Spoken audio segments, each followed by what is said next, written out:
So hello and welcome to this session, N95 Respirators. What happened, why it happened, and why it will happen again. This is a topic-based networking session hosted by Safeware.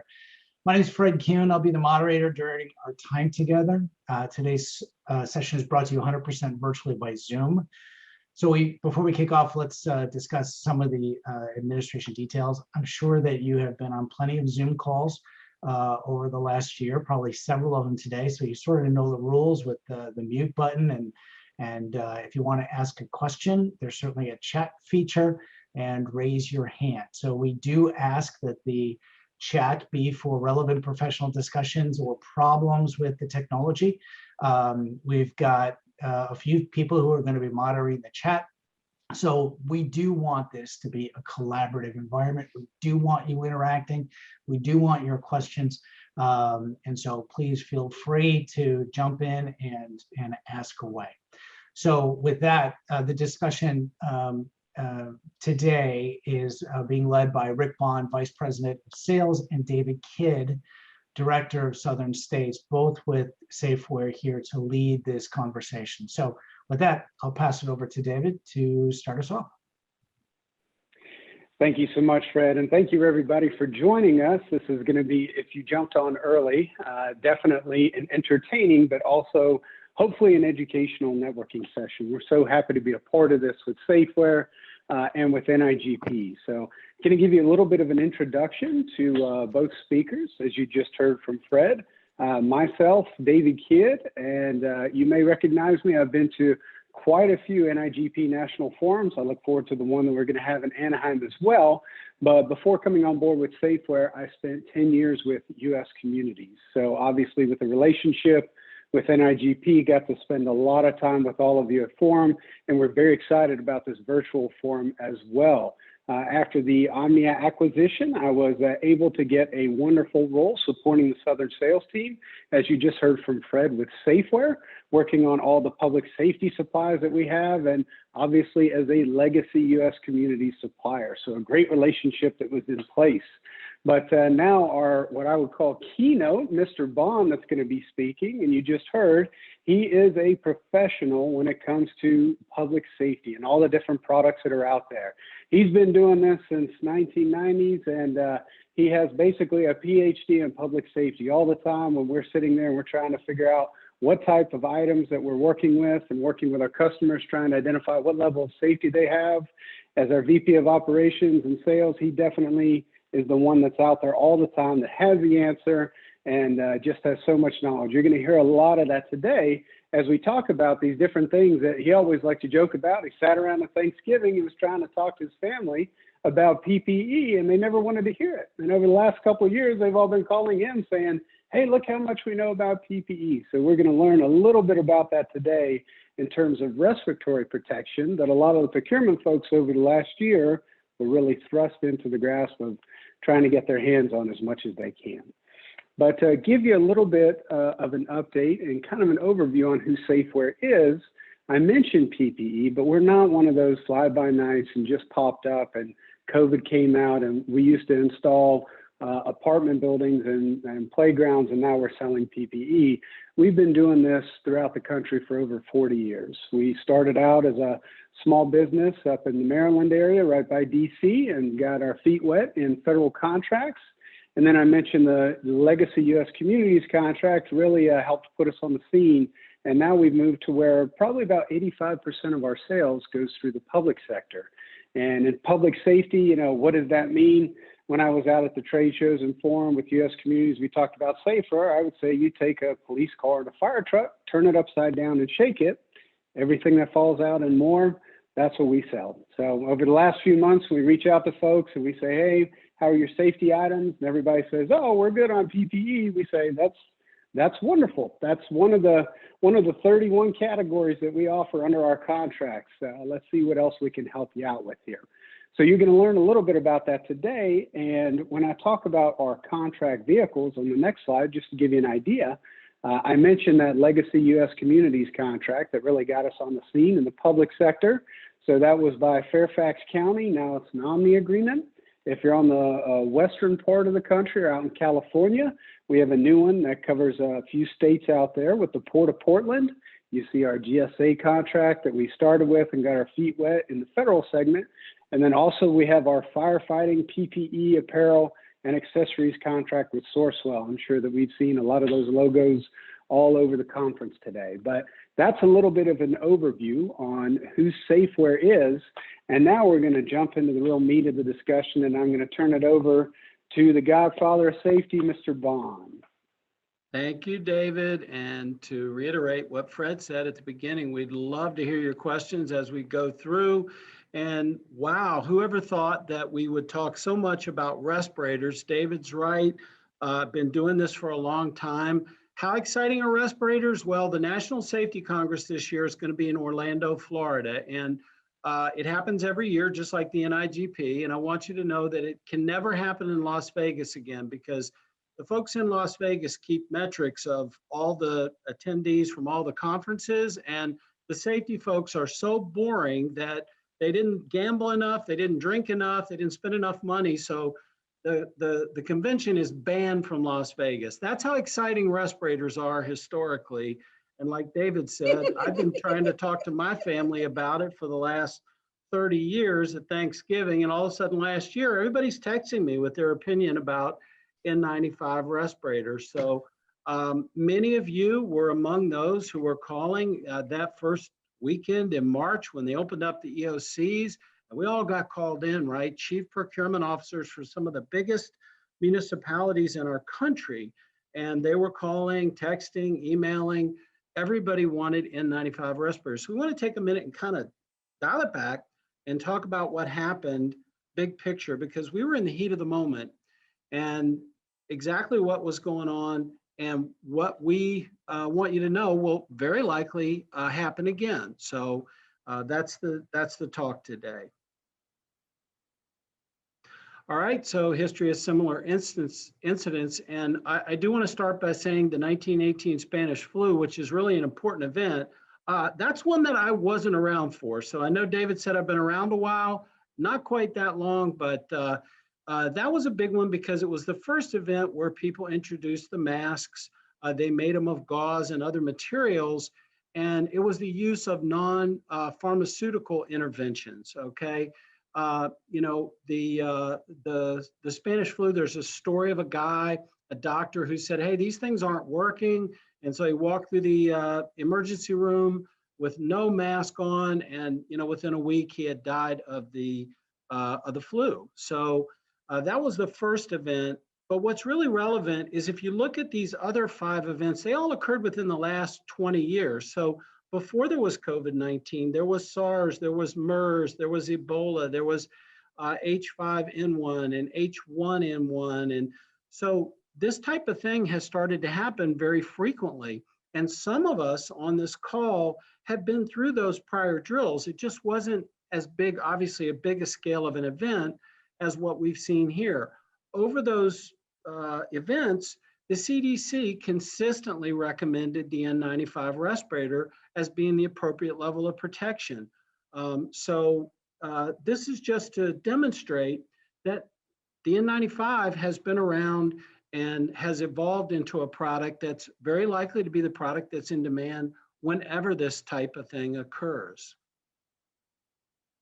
All right, so what is an N95? You can see that this, the original mask was developed back in the early 20th century by a Chinese doctor, Dr. Wu. I think there's a Steely Dan song out there somewhere, but when we talk about 95, it's a 95% filtration of very small particles, 0.3 micron, okay? So that's what makes it effective against airborne disease. It's not that it filters out 95% of everything, it's that it filters out 95% of the really, really small stuff. And that's why the CDC, and you'll see this guideline, it talks about filtering face piece respirator, that the quote that you see at the top is actually from the CDC. And we'll move on to the next slide. So what is an N95? Well, I thought this was urban myth, but yes, if you look at this picture, the cup style N95 was actually developed, modeled after a bra. The inventor is actually a woman who invented a lot of different products for 3M. A lot of her patents were incorporated for all different types of products, but you can see the drawing. That cup style respirator is modeled after a bra. And so it's been in place since the 1950s. The first single-use dust respirator was developed by 3M and approved in 1972. In the 1990s, this Taiwanese-American scientist developed a spray microfiber technology that caused static attraction. Why am I telling you all this? You're like, Bond, really? Come on, this is boring. But what I want you to know is it's not just a piece of polypropylene and a rubber band, because as this thing evolved, it started to get to a point where that's what we were getting delivered, right? Like a piece of polypropylene with rubber band. There is a little bit of science in the way the product is developed, the rolled fabric, that keeps these very small particulates from coming out. So, and then you'll see that in 1994, the CDC published guidelines for healthcare workers specifying the N95 respirator for protection from airborne disease, and that's really when it started to become the ubiquitous product that we associate with healthcare workers today. Prior to that, they were wearing surgical masks and other stuff. I'm enjoying the chat. People are sharing other stories. I now learned that surgical gloves were developed because of a love story during World War I. I can't wait to hear more about that another time. We'll keep moving here. So, okay, so there's other respiratory standards worldwide, right? So N95 is our standard. It's governed by NIOSH, and NIOSH is actually, the standard comes from the CDC. So to give that context, and then you'll start to notice that some of these other standards will look familiar. Hey, there's the KN95. Fun fact, I've been in this business for a long time. I never heard of a KN95 until sometime in 2020. And a couple of these other standards were also part of the interim guidance from the CDC when we couldn't get the N95s. Hey, if you can find one of these probably would work too. Each of these standards is a standard from another country, Japan, Korea, China, Europe, etc. And you can see that each one has their own filtration rate and standards associated with their country. Okay, so what we really want to know, because we're a bunch of purchasing folks here, we're suppliers, but what the heck just happened here, right? So just to give you a little bit of a backdrop, before the pandemic, 70% of disposable respirators were being manufactured overseas. That's a really important number, right? So, the labor, we understand it's a global supply chain, right? Labor is cheaper, it's a global economy, a lot of stuff comes from overseas, right? So that was one of the factors. I will tell you that the supply chain of US manufacturers of N95s actually did have a plan for pandemics. Remember, we had all been through SARS, we'd all been through MERS, we'd all been through, the swine flu. So we knew what happened when there's a pandemic or a threat of a pandemic. Everybody wants to buy N95s. So there was a system in place. You get 30% more than your regular purchases. They control it, so nobody just can buy up all the inventory. And actually 3M has a strategy that includes global segmentation. So there's actually manufacturing in every hemisphere, yada, yada, yada. So everybody had a really good plan for what would happen if there was a pandemic. And here's the Mike Tyson quote: everybody has a plan until they get punched in the mouth, right? So all these plans sounded good, and we all know what happened. It didn't work, right? Okay, so in terms of what happened, we at Safeware were starting to get contacted by various sources last January 2020, and they were looking for any kind of respirator, surgical mask, and these were brokers who were trying to buy products for overseas customers. And we chose not to participate in that.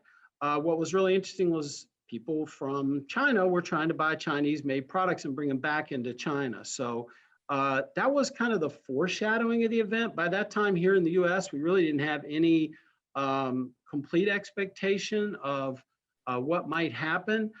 We did know that the Chinese government subsequently ended up after the Chinese New Year, when they started to realize that there was this outbreak, they blocked exports of N95 masks. So, hey, a third of the world's population is there and they were having an outbreak. So why ship products out of the country? So that was a huge impact on the US supply chain. Okay, so let's do the math. Before the pandemic, 30% of the respirators purchased in the US were made in the US. Because the pandemic was a global event, the global supply chains were ineffective. Remember what I said? The other countries were keeping the N95s in their country because they had their own threats. So demand increased. The demand increase is estimated at 20 to 40x, okay? So 20 to 40 times the demand of the same period in the prior year. So our supplies decreased by 70% and our demand increased by 2,000%. And somebody came in your office and said, we need N95 respirators, right? That really is what we were dealing with. That's the reality of it. So,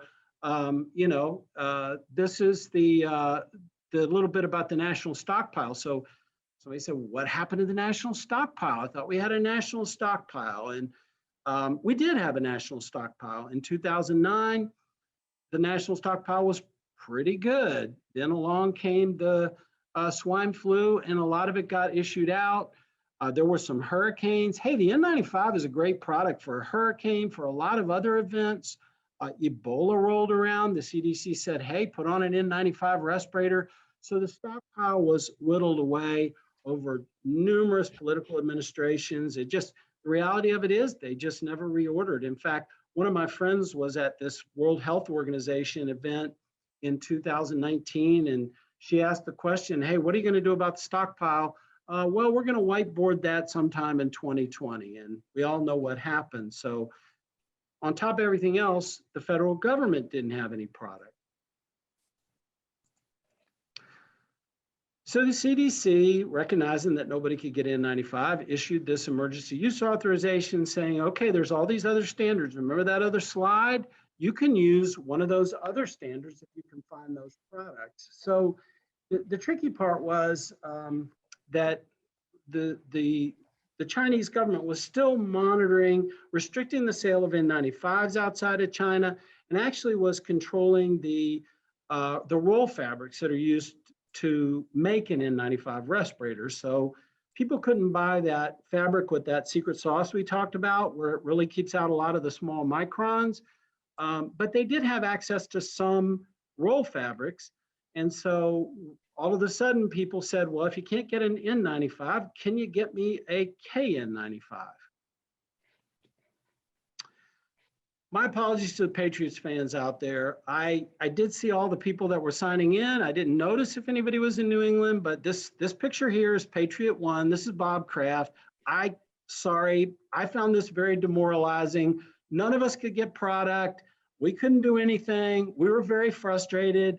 And lo and behold, Bob Kraft rolls into China, picks up a big truckload of a plane load of N95s and drops them off in Massachusetts and said, look, guys, this is how it's done, right? So, we do a lot of business up in Massachusetts, and we know what happened. The healthcare workers took one look at these things and said, no, guys, we're not wearing these. I don't know what you want to do with them. They're not going to work for us. Our team was doing respiratory fit testing with folks in the field, and they started getting some of these KN95s, and they're holding them up to the sunlight and saying, hey, these things don't work. I mean, you can see right through them. We're not going to fit test you on them. They're not going to do anything for you. So being in Massachusetts, somebody got the bright idea, hey, we've got MIT here. Let's send some of these things over to the Lincoln Labs, and you can really review this data on the internet. Just Google KN95 Lincoln Lab. They have all the filtration rates of all the KN95s they tested. Bottom line, some of these KN95s had a filtration rate of 28.1%, right? So remember, we were talking about 95% being the standard. And there was one, the 3M KN95, some of you got that from the federal government during the event, that did test out at 95%. but everything else was below the 95%, and some of them were as low as 28.1%. So not only were they not appropriate for healthcare workers, but they really weren't appropriate for respiratory protection for anybody. Making things worse, these respirators were built on molds that were designed for people in other countries, so it was tough to get a good fit. You know, some of these KN95s, they were like, you see them in the supermarket. They look like the little cone-shaped Dixie cups that we pick up at the water cooler. You know, I was like thinking of the 1970s Saturday Night Live, you know, cone heads, but it was like the cone faces.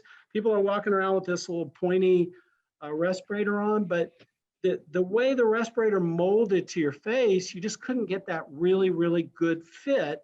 And so that's another factor, right? The respirators actually have to fit to keep the particulate out. I had somebody send me some masks this morning, and that was an issue, you know, that the way it molds to your face, how is it keeping the particulate away from your nose and from your mouth? There were counterfeit N95s, right? So, so here's the thing. Somebody came in my office, one of our salespeople, and I'll never forget this, and she was like almost in tears, and she said, Rick, I'm used to scoring touchdowns. I'm used to my customers come to me and I fix their problem. And that's how I felt. And I think that's how many people on this call felt. You know, you got to be the purchasing manager or the, you know, purchasing person or whatever your role is because you fix people's problems. And we couldn't fix things. It just, oh.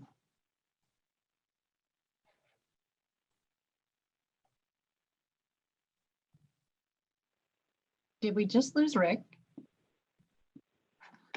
Looks like we did. Hey, David, you want to jump Rick in? is muted. You're muted, Rick. Rick Rick, is you're muted. muted now. Wow. I just want everybody to know I said something really smart while I was out, but it's missed it. So no, so really what ended up happening was we took chances, right? I mean, what could you do? Money was not the issue. People were screaming for product. And so there were people on the other end that were saying, hey, I've got this 3M respirator that's manufactured in Bulgaria and I can get you, you know, whatever, if you wire me $1 million. And so fraud was committed. That's the bottom line. And I sympathize, you know, with the customers because what could you do? You couldn't get product. All right, so with all of this going on, what happened to the wholesale price of US made N95 respirators? So there's unprecedented demand, there's no supply. So based on your own experience, what do you think happened? How much do you think the wholesale price of N95s went up? I see some people sending in guesses. What do you think? How much do you think wholesale prices went up? 30%, 100%, 300%? I think Stephen's Getting getting a lot of bees. Yeah, 300% consistently. Yeah, plus over 300%.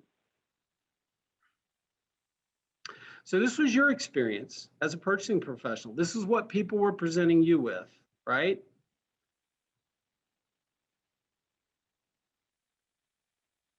So they didn't go up. 3M, Moldex, Gerson, the major US manufacturers didn't raise their price one bit. And so what you were seeing was this secondary trading where people were selling respirators and reselling respirators and reselling respirators. And so we were having customers who were telling us, you know, we're paying $8, $10, $12 for an N95 respirator because our nurses don't have anything to wear. And you know what? It made sense. It's whatever the market is, that's what the market is, right? But what's interesting is the actual wholesale prices were the same all year, which is kind of a mind-numbing statistic. So, all right, so in the midst of all this, the federal government was placing surge orders, and we're familiar with surge orders because we deal with other products. We do a lot of work with the police, like David said, so sometimes there's products that we might sell to the police, but the federal government has the right to place a surge order. So gas masks are a great example. If our country was at war and they wanted to buy a bunch of gas masks, they would give an order to the gas mask manufacturer. And if they don't supply that in the designated period of time, the federal government can take over their manufacturing. And that's exactly what happened with this Defense Production Act. So during the pandemic, these federal orders, they're called rated orders. So when we started calling our manufacturer partners and saying, what about our order for this municipality or that municipality? They're telling us, hey, we have rated orders. So the federal government, on top of everything else for this very limited supply, is basically monopolizing all the product that's coming out of the factories. Now, I do want to call out the fact that FEMA did get involved in the midst of the pandemic and start to pivot a lot of production to US hospitals from 3M under the Defense Production Act, sorry. So, but that's a little bit of another variable that was going on.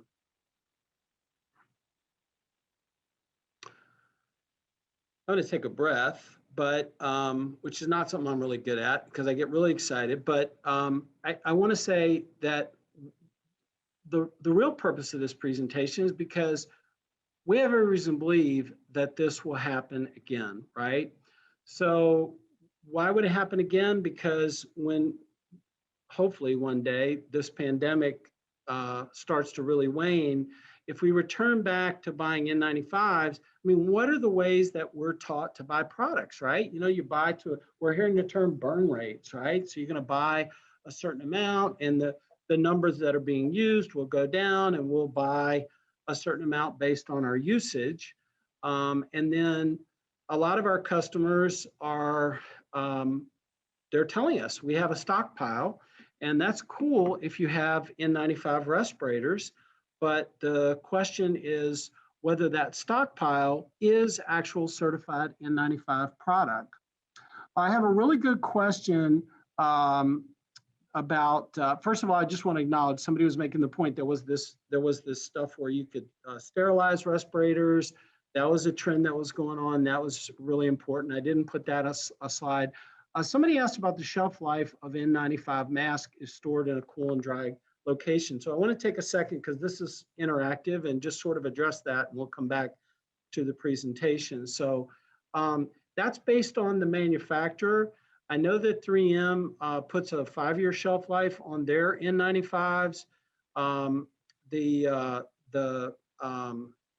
N95 respirators that we have from other manufacturers have shelf lives of up to 10 years. So, and there are FDA approved respirators that have a shelf life of up to 10 years. Oddly enough, the reason for the shelf life, the single biggest reason for the shelf life is the head strap. Basically, it's like a rubber band. So anything rubber after a while can degrade. People were calling me early in the pandemic and they're like, we've got these old respirators from the stockpile. I was like, hey, don't throw them out, you know? It may not be within the shelf life, but that's a very high level of protection. Do a visual inspection.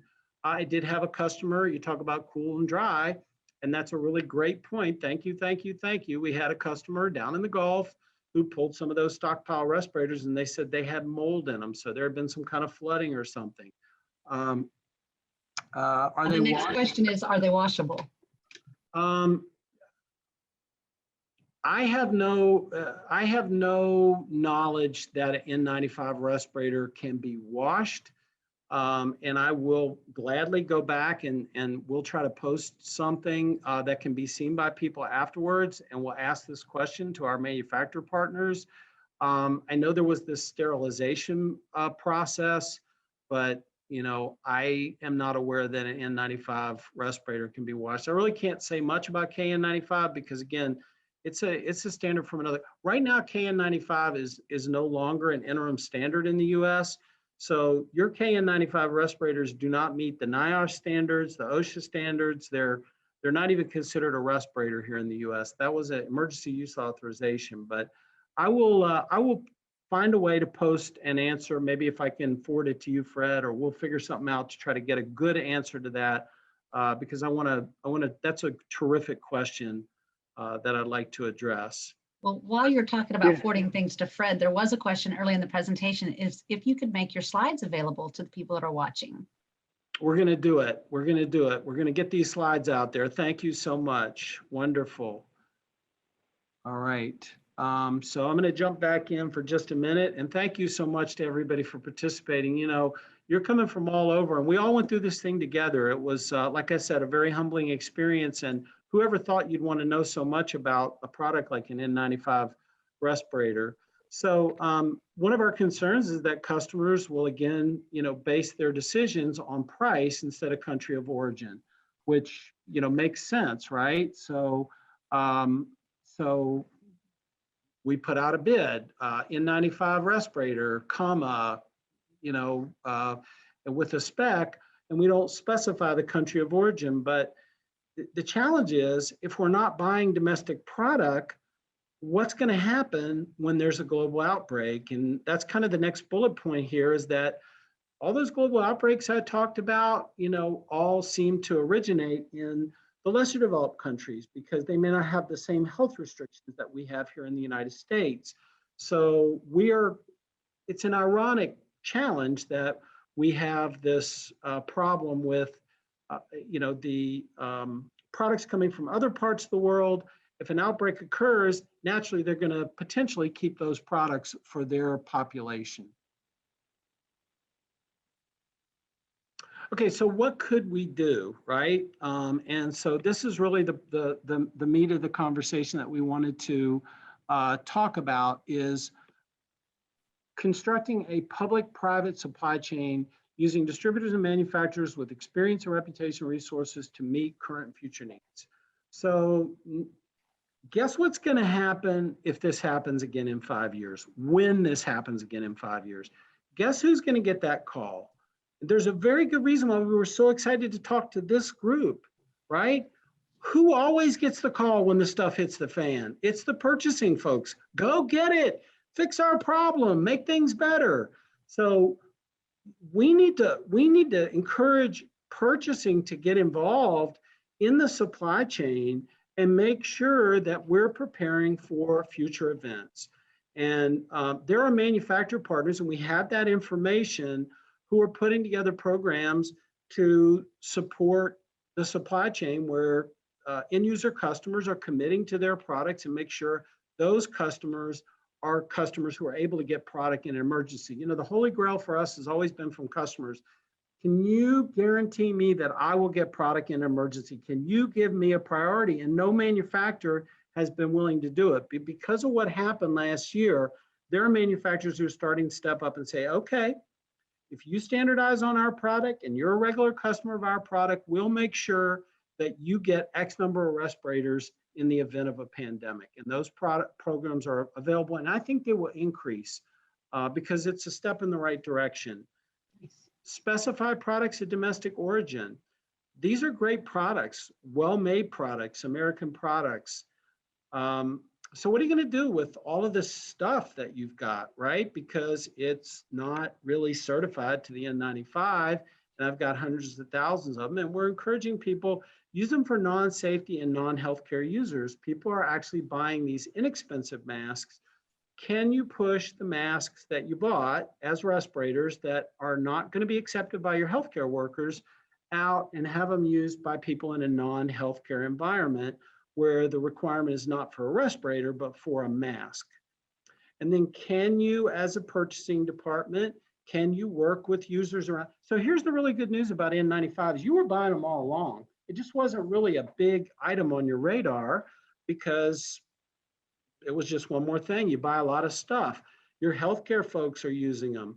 The fire department, police, public works, the landfill. A lot of people buy N95s in your municipality.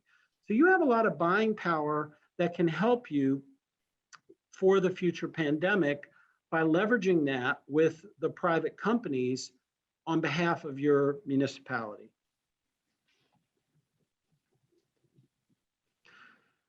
You're going to hear this more and more from the manufacturing community. This is from the federal government. You need to prepare for the 60-day window. You give us 60 days, we can get you anything in the event of an emergency. That's what the manufacturers are telling us. the federal government did spend a lot of money to create capability for production of N95 respirators. There's more capability now than there ever was. And even if the demand goes down, these molds were paid for by the federal government. So they're not going anywhere. So within 60 days of an event, and I'm not talking about an event in December this year, I'm talking about 2028, this type of thing happens again.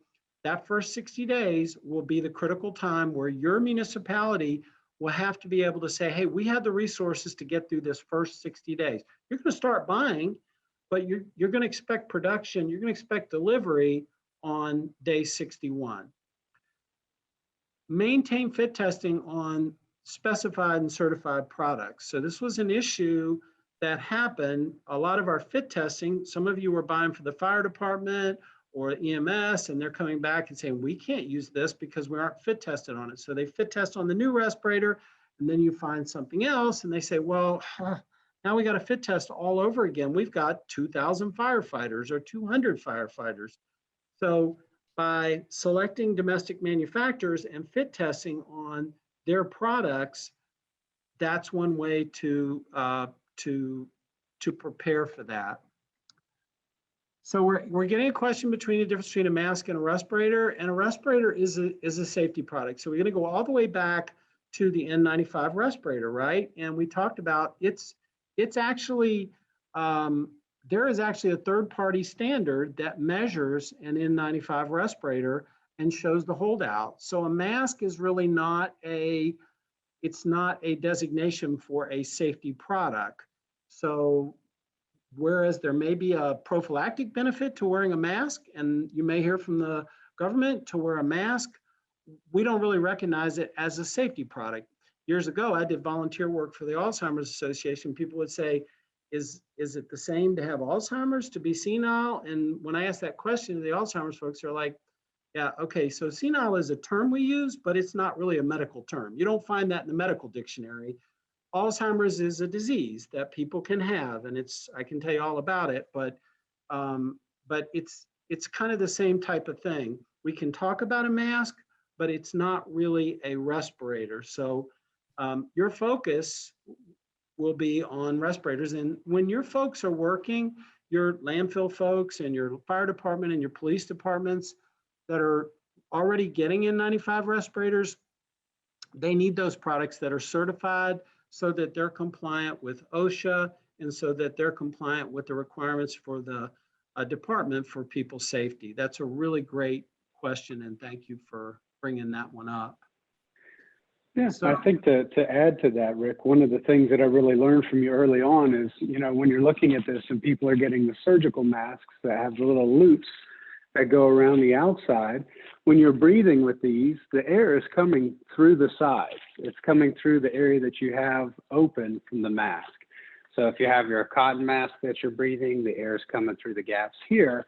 And when you have these N95 masks, when Rick's talking about a fit test, and he can dig into that a little bit deeper, they actually test you for the seal that it creates around your mouth. So when you are breathing, you are taking all the air through the particulate, and it's taking out that 95% of that, 0.03 microns or whatever the measurement is, capturing those particles. And the static charge, kind of like when you're dusting around your house, it's not just a piece of fabric, it actually has the charge to it, he mentioned.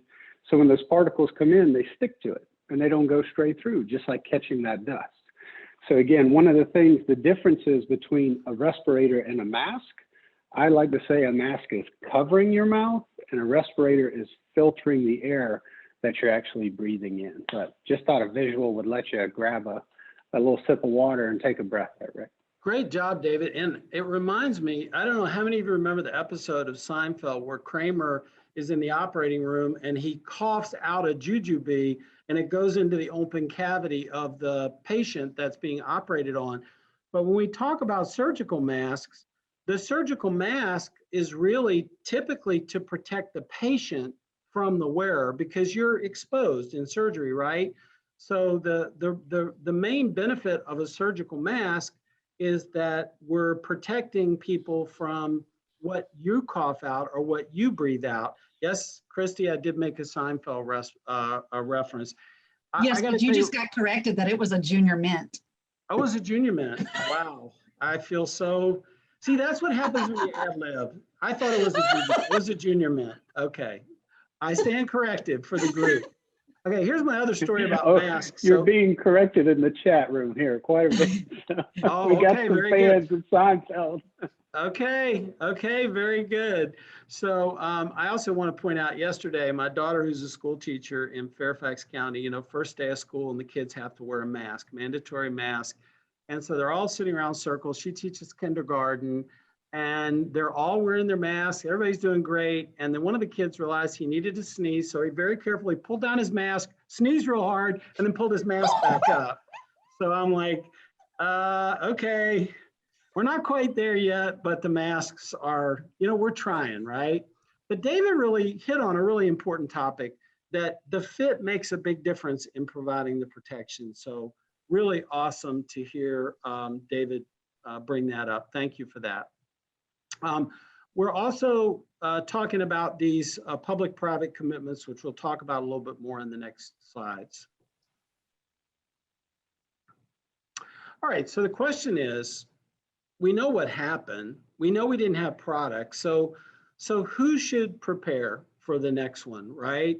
Should it be the federal government with the national stockpile? Should it be the state? Because, we rely on them for stuff. Should it be local government? Should it be hospitals and healthcare, private citizens? Here's a great quote.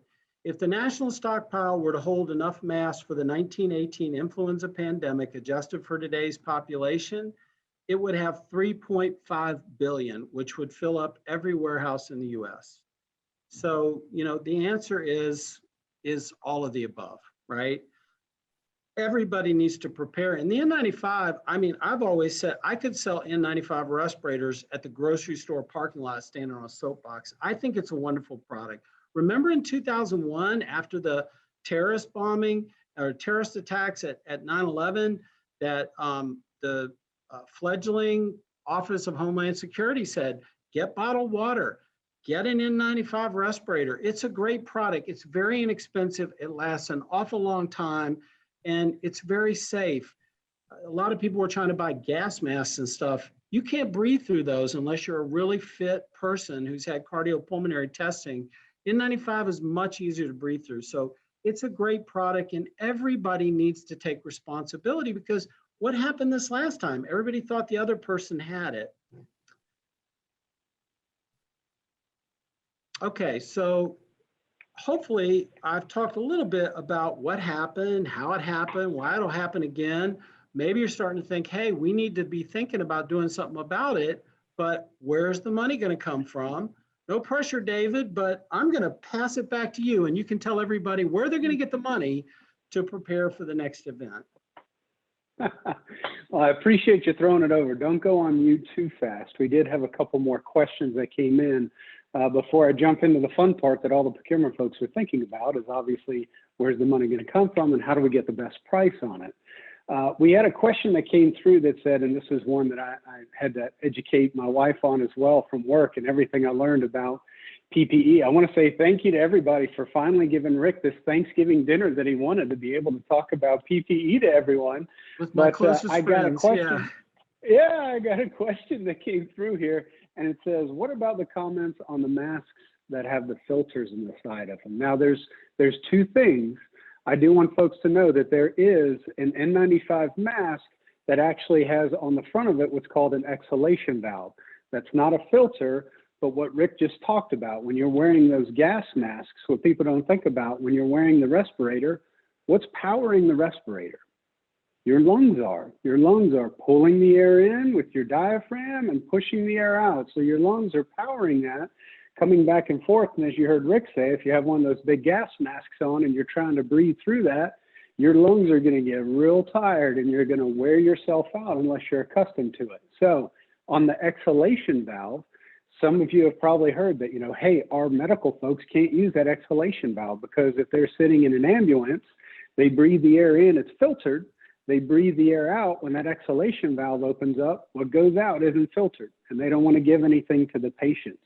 So they're using the ones like the 8210 that you saw in here from 3M that doesn't have that exhalation valve on it. But Rick, did you want to touch on the ones with the little filters on the side we see on TV? Well, I just want to start by saying that I thought David did a really terrific job. Again, speaking of respirators, there are NIOSH certified respirators that are tight fitting face pieces that have filters on them. They're excellent protection for, for example, a gas mask is a rubber face piece with a filter. There are half face piece and full face piece respirators that also are certified. So what you want is NIOSH certified product. That's the standard that you're looking for. Anything else, I can't say whether it works or not, right? Because there's no third-party testing. But David hit on something. If you get to a higher level of protection than N95, for example, P100 is what we call HEPA, right? Like if you have a HEPA vac, that really, really fine particle, it's really a good level of protection. But when you go to exhale, it's just too hard to breathe in and out through that level. So it has to have an exhalation valve. And that has been a concern during the pandemic. We still think that there's a good case to be made for the police wearing a gas mask if they don't have another respirator. But the reality is a gas mask or a P100 half face piece respirator does have an exhalation valve. And David's right. In a public health emergency, there have been a lot of questions about whether it's advisable to wear a product that has any kind of exhalation valve. So, but they are NIOSH certified. They offer great respiratory protection. And particularly when we couldn't get N95s, we were asking people to consider, would you want to get the tight-fitting half-face piece respirators, which are available, and issue those to the sewer department or to the streets department or for other folks who historically have gotten the N95. And there's an economic case because they're not throwing them away. It's a reusable product. All right, so to answer the question and tie all that back together, and I'll use my own experience. You know, my wife saw one of these nice little it was kind of a smooth material type mask that you could wear, and it had the two circular little filters in it, and she ordered it from Amazon and it showed up, and I was like, really? Really? I work for a public safety company selling PPE, and this is what you ordered online. But there's nothing that actually filters anything coming through the sides. Yes, it does have a little filter for what you're sucking in, but all that air is coming around the gap. There is no fit to your face or the foam or anything else. There's no fit test. So if you're looking at something comparative to one of those cloth masks with the two filters in it compared to an N95, again, think about that KN95 study, a 28% filtration rate on some of those compared to taking out not 95% of particles, but 95% of those really, really small particles that are coming through and being caught by that static charge. So I'm going to jump into funding here for a second. We've had some great conversations on there. I see some links that came up. Rick's probably going to dive into the chat now and see some of those comments. I do want to mention that when there was a shortage of all those N95s and they were being decontaminated and reused, they came up with guidelines under the emergency use authorizations on different ways on how to decontaminate those and use them again because there was a worldwide shortage. As you heard Rick mention, those emergency use authorization guidelines have been lifted. So that's why now when you're looking at these masks, you're not going to want to be looking to decontaminate. You're going to be wanting to look at getting these new N95s. But we got 3 slides left. I'm going to jump into some funding here and start typing out those chat questions. You'll probably see why we have so much fun when we're talking with Rick around all this educational stuff. We've already talked about Junior Mints, Coneheads, Las Vegas, Braziers, and now the question is, how are we going to get the money? So Steve, if we could go back 1 slide, what we remember is early on, all of these requests started coming out. So Rick talked about how we got requests from China saying, hey, before this had gotten out how bad it was, we want to buy all your N95s and bring them over here and resell them. And then all of a sudden, I was down in Miami the week before this, and we shut down everything. We shut down the country. This is contagious. Everybody needs 95. And then you get all the requests that come in. Hey, purchasing team, I need PPE. A lot of folks, like Rick's family at Thanksgiving, what's PPE? Well, we need gloves. We need hand sanitizer, disinfectant wipes. We need masks. You mean respirators? Well, we don't know. We just need something to put on our folks out there. We need face shields. So all of these purchases were made, and all of the regular business that we saw with our police and fire customers just came to a halt. And they shifted those budgets over, and we tried to take money, and we're saying, okay, where's all this going to come from? And then the government came in, and we have the Coronavirus Aid, Relief, and Economic Security Act. The CARES Fund comes out, that first $2.3 trillion that they said, all right, March 2020, you got to spend this by the end of the year. By the end of the year, people say, well, we put an order in on March 1st, 2020, and it's December, and we haven't even seen any product yet. The container's supposed to get here in 3 more months. So they extended that out and said, okay, well, if the order's placed before December and it gets delivered by March, that's great. And they realized, okay, we're going to need to add to this. So next up in December, what do they come up with? Another $900 billion they tack onto that, the Relief Supplemental Appropriations Act, or the CARES Fund.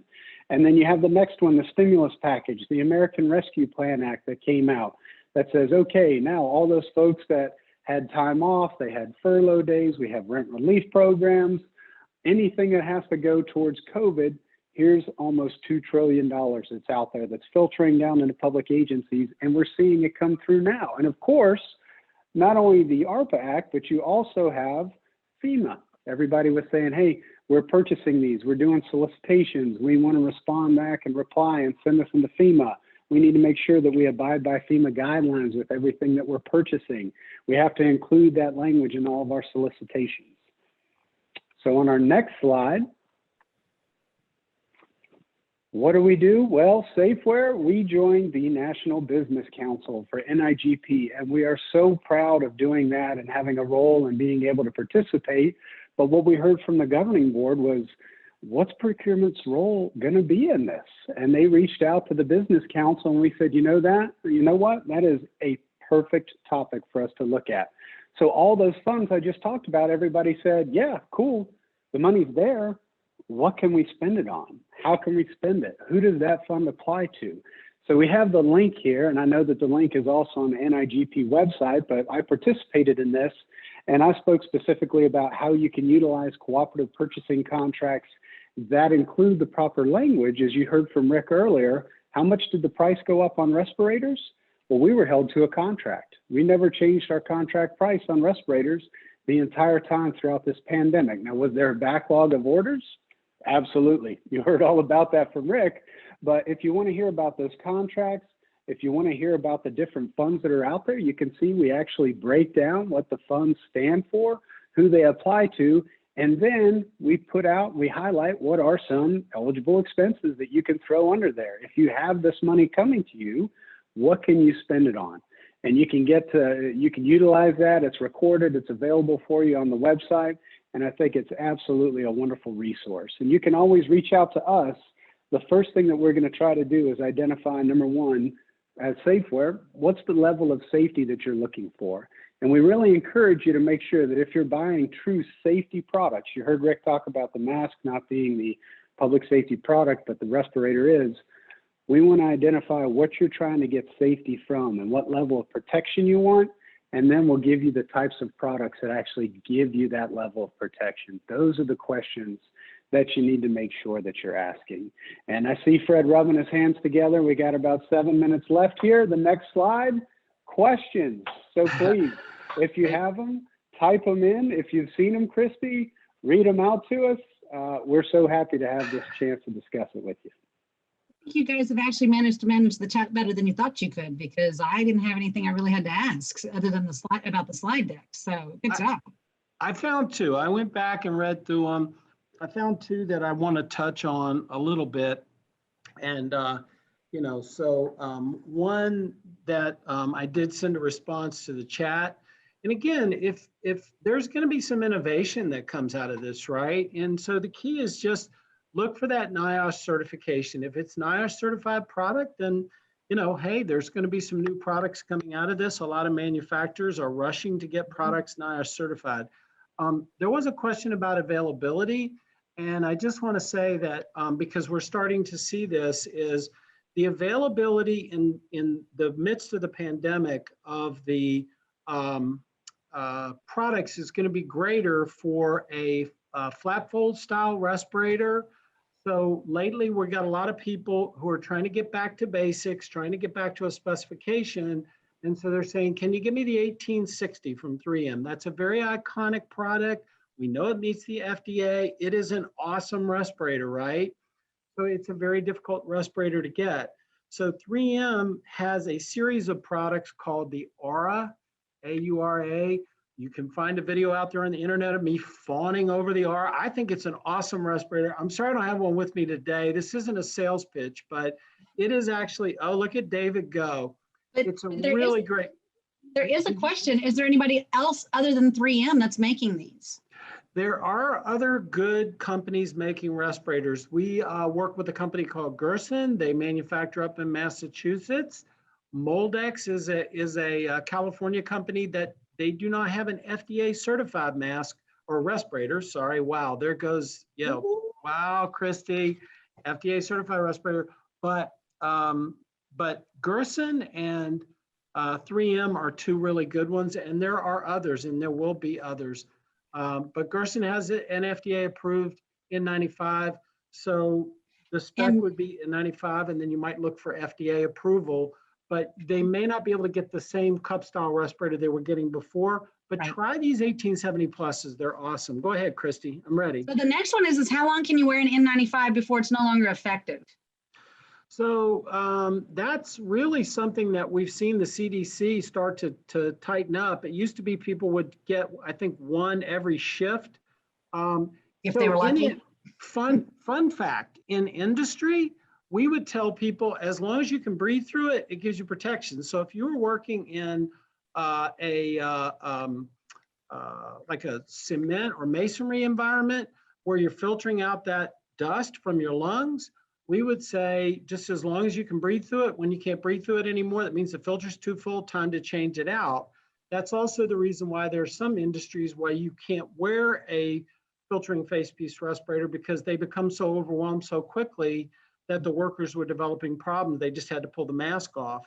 In a healthcare environment, they make their own policies. It's a good question that I'll post a follow-up on, but I know that the CDC recently changed the recommendation for healthcare, but it used to be that people would maybe wear a face piece every shift. And so I will post an answer to that. I'm also going to post an answer to another question that we had that we made a note of here somewhere. That was a good one about washability. I saw somebody posted some really good data about sterilization, but we'll take it as an action item. And at the end of this, Stephen is going to show the link for David and I for LinkedIn. If you connect with us on LinkedIn, we are going, and you can find me, Rick Bond Safeware. We are going to post these answers on LinkedIn, and it is in the chat. Thank you, Stephen. Stephen is the brains of our operation here. David and I are just the public faces. So thank you, Stephen. So just to add to that real quick too, Christy, I do want to say, if you have interacted or you've come into contact with somebody that has COVID and it's confirmed, you throw it out. You don't use it again. Absolutely. So that absolutely, because it kind of ties to the question that's sitting here now. I was talking about when we're in the office setting and we can take our mask off when somebody's in the office and then you put it back on when somebody comes in. Is it going to make it less useful when your hands are touching it so many times? And it really depends on what your exposure rate is. And you got to remember, you need to wash your hands between touching it as well. So there's so many different other protocols you have to follow. And if that case, if you're looking at something like that, you really got to lean towards more of the medical professionals and how they go about maintaining their safety when wearing a mask. Because ultimately, if you don't want to risk that, you wear it all the time.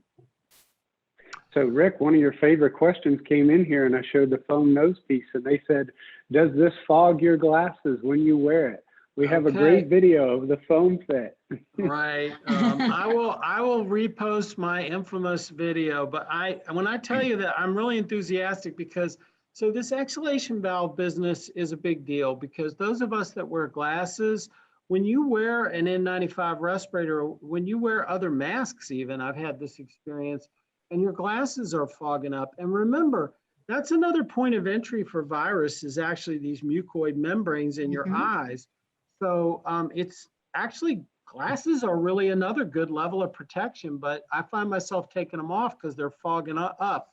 Yeah. I would give you, any of you who happen to be coming in person to Anaheim, will be getting one of the 3M N95s.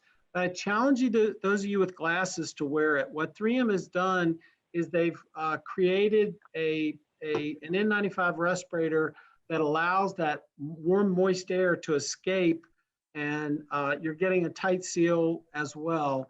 And so we'll post that video as well, but I challenge you to get one of those respirators and try it out if you wear glasses. It really, really works. That's one reason why people like the exhalation valve, but like David said, that's really not appropriate in a public health emergency. So try the Aura. I think it's Fred's turn now. Yeah, I was gonna say, I would be first in line to grab one of those because I hate when my glasses fog. Folks, before you log off, 3 quick announcements. First, guys, thank you for this. Super informative. I think we all learned a lot. But everyone else on the line here, Expo Hall is about to open. Please, please, please jump in there. Talk to folks, the good folks like here at Safeware and others who have participated in the conference. 2, at 5:30 today, we have a really cool speed networking session that we're doing. Really take the time to participate. And number 3, Christy. So for all of you, if you have seen something good today, we would love for you to come to Radio NIGP at 6:30 to tell us something good. What you may not know is we came up with that theme long before we knew who the first plenary speaker was. So we've always intended to have you tell us something good at our 6:30 session that is live with Radio NIGP staff. Thank you so much, everyone. We appreciate you joining this session, and we will see you in the exhibit hall right now. Take care, everyone.